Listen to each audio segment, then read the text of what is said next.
The 2016 Summer Olympics are less than a year away, and the excitement for the Summer Games around the world is palpable. However, the controversy surrounding the costs, the working conditions, and the effects on the Brazilian population seem to be dominating the headlines, and for good reason. Joining us now to discuss what is going on in Brazil, particularly in Rio, surrounding the Olympics, is Juliana Barbarassa. She's author of Dancing with the Devil in the City of God, Rio de Janeiro on the Brink. Welcome to you, Juliana. First of all, what drew you back to Brazil, and what did you find out once you landed there? Well, I was born in Brazil and left very young and became a journalist. And so I've been following the country through the headlines for years, and I began to see evidence of tremendous change. You know, the economy was booming. This is back in 2009, 2010. There were reports of diminishing inequality, which had been one of the problems most associated with Brazil, a growing middle class. And so as a journalist, I became very interested. It seemed like this was a big story.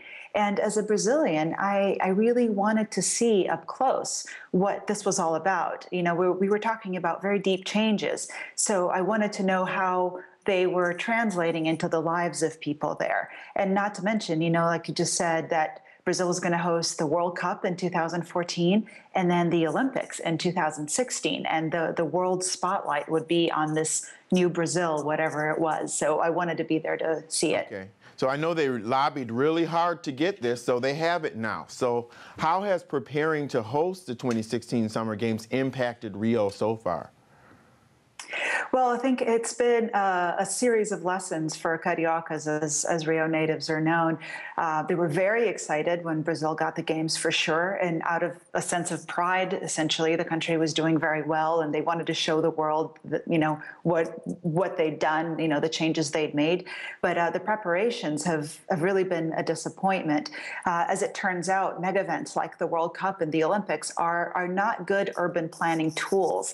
What you end up with as a city is a series of priorities and deadlines that are not necessarily the city's own, that are not necessarily the ones that most meet the needs of residents. And so people have been watching, you know, as you know, big venues are put up. It's very expensive to do these things, very expensive to put in this infrastructure. And they're watching, in many cases, their own needs be shunted aside. So there's a palpable difference in the way locals are seeing the Olympics now versus 2009 when it was awarded to Brazil and to Rio.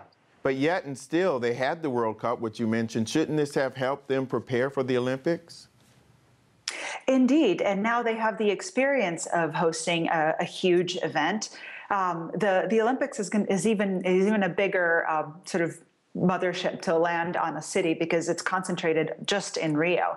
And, you know, the World Cup was pulled off as a great party. You know, if you were there, I was there to watch it. If you're watching it from far away, it was tremendous fun. While the ball was rolling, the games were fantastic. The partying in the streets was unique to, you know, what Brazil can do. But the legacy for the population, that's the real problem. And I think that that'll be the same case with the Olympics. You know, the party goes off well, but the cost of it to the population is tremendous. Okay, Juliana, were there any surprises leading up to the World Cup that weren't anticipated? Not really. There have been a lot of criticism by local media and foreign media working in Brazil. I was among them in the days and months leading up to the World Cup. And so many of the things that we were afraid were going to happen happened. You know, we had massive infrastructure that was way over budget and that after the games had no use. You know, big stadiums in cities that don't even have third division soccer teams.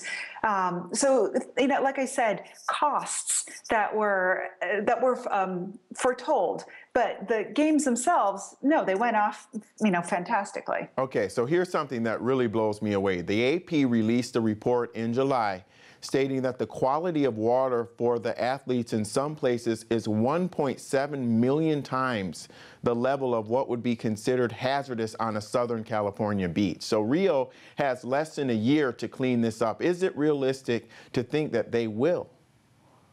They won't, really. The governor of the state of Rio has already said that the goals set which were to clean the Guanabara Bay, the big bay at the heart of Rio, by 80% by 2016. That just is not going to happen.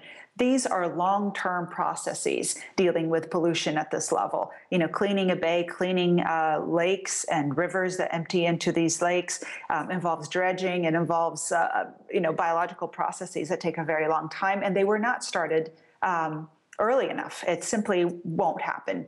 The most that they can do now is make sure there's no floating trash, stop up some of the worst of the most visible problems. But we're not going to have a clean bay by the Olympics. Okay, what changes can be made? You mentioned a couple, but anything more can be made right now in Rio to have a successful Olympics? Last word. I do think that the Olympics are going to be successfully pulled off. I do think that the venues are going to be ready. The party is going to be great. Rio's a beautiful city, and you're going to see that if you visit or if you watch it on TV. The real question for me, again, is at what cost to the local population?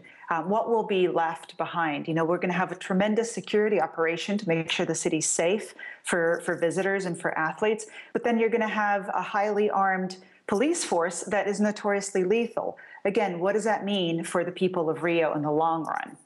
Juliana, thank you very much. I know you're going to be watching that closely. Come back and see us, okay? Thank you so much. All right.